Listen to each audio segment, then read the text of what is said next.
Are you dealing with a brand new diagnosis that your child has OCD? I totally get how overwhelming that can be because I'm not only an anxiety and OCD child therapist, I'm a mom to 3 kids with those struggles. And I want to walk with you and tell you the very first things to do and to know to avoid some mistakes. Stay tuned, that's what's up next.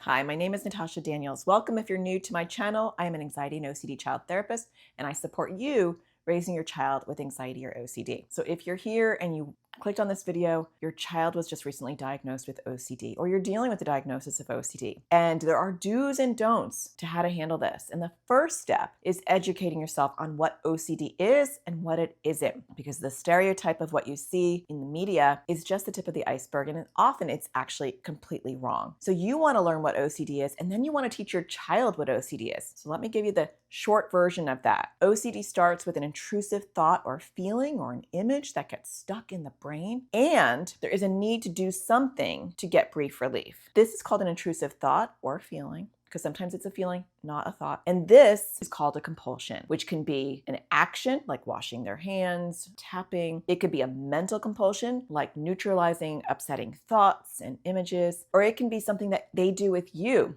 More on that later. We're going to cover that a little bit later in the video. But you can actually be part of their compulsion. And if you don't understand that, you're not going to be able to avoid the trap of growing their OCD with them. So learning about OCD is super important. On this channel, that's all we talk about is how to understand and not miss the signs of OCD and what you do with that. So I have a whole library of videos you can watch. But it's also important to educate your child on OCD. Just because they have OCD doesn't mean they understand how it works in their brain or how they feed it and grow it. I do have plenty of videos for kids and teens on my channel, but this is the first video I want you to start with. What is OCD? Have your child or teen watch this video so that they fully understand the basics of how OCD works. Okay, on to the second thing to do when you're dealing with this new diagnosis. Learn about ERP.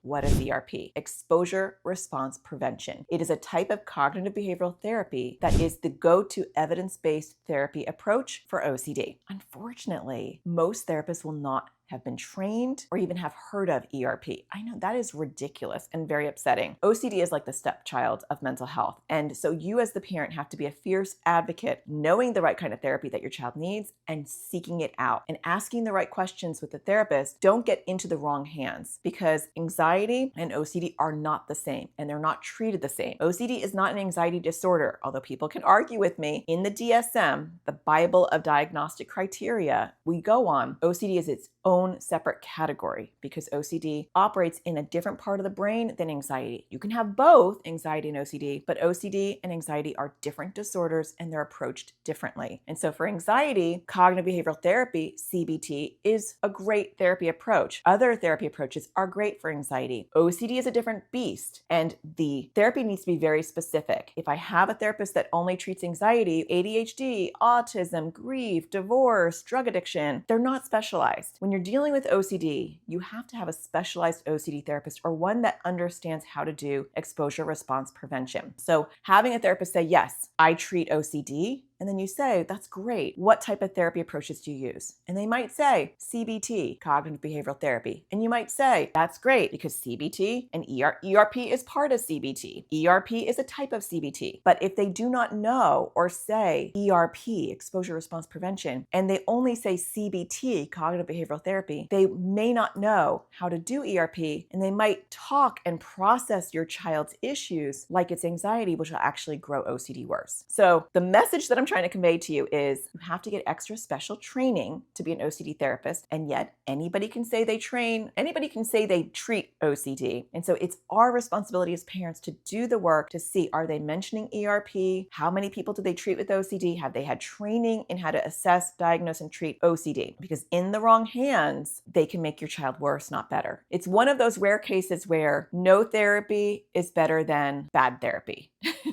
Right? And that is rare because sometimes any therapy is better than no therapy, but not with OCD. So learn more about exposure response prevention and ask the right questions to find the right therapist. The third thing I want to mention is understand your role in your child's OCD. And that is a big part of what we do in this channel. And it's what I do in my podcast as well, is teach you how do you create a therapeutic home environment for your child or teen with OCD. There are things that we can do that grow OCD. When we accommodate OCD, when we follow OCD's rules, OCD bosses the family around, and we listen to OCD, we can grow it. And so learning about compulsive reassurance seeking, learning about you completing the OCD loop, and I have got tons of videos on that in my library. That's the important thing for you to understand is what element am I doing to contribute to my child's OCD? It will take time to learn all of this, but even just knowing that it's a thing, that is something that I need to look at and understand is really important. We call it in the OCD world accommodation. And that word accommodating is used in different ways in different populations. And so when we're talking about OCD and we're saying accommodating OCD, that's a negative thing.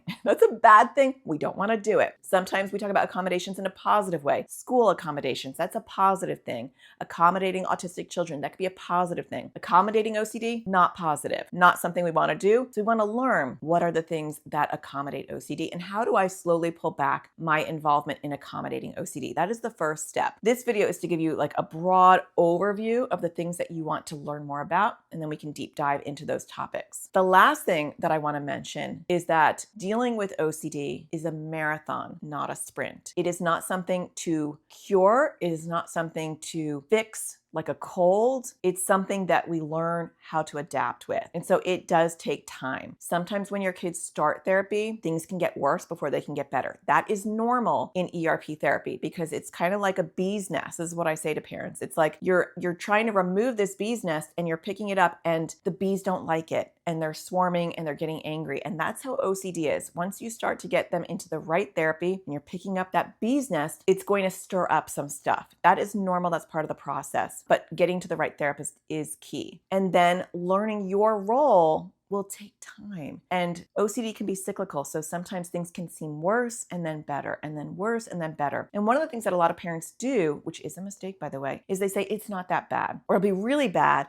But then they have a good week and they're like, it's been a good week. I don't think we really need to get a therapist. It is so critical that you find a therapist if possible, an OCD therapist. If you can't find an OCD therapist, it's better to learn the skills and do it yourself at home. Because like I said before, the wrong therapist in the wrong hands can create more of a mess than you need. And learn your role in it. Just because it feels like it's better one week doesn't mean that OCD is going away. OCD is a really debilitating disorder. But when kids and teens are given the right tools and given the right skills, they can learn how to manage their OCD where the symptoms are so small that it really doesn't impact their daily life. But that takes some work and it takes some time to build those muscles. And it's not just your child or teen who has to learn how to build those muscles, it's us as parents as well. So you getting the right support, you learning how to answer OCD's questions because it's so counterintuitive. Often we just want to give our kids reassurance. And when we're talking to OCD and giving that compulsive reassurance, we're actually growing OCD bigger. So there'll be a learning curve on what do I need to say and how do I need to respond to OCD? How do I deal with OCD big meltdowns and mood dysregulation? How do I deal when OCD wants me to wash my hands or follow its rules or not sit on the left side of the couch or listen to confessions over and over again? What do I do? How do I help my partner in this? How do I help my other kids who are dealing with this? You're on a journey too, and don't discount that. This is a parenting journey as much as it is their journey dealing with OCD.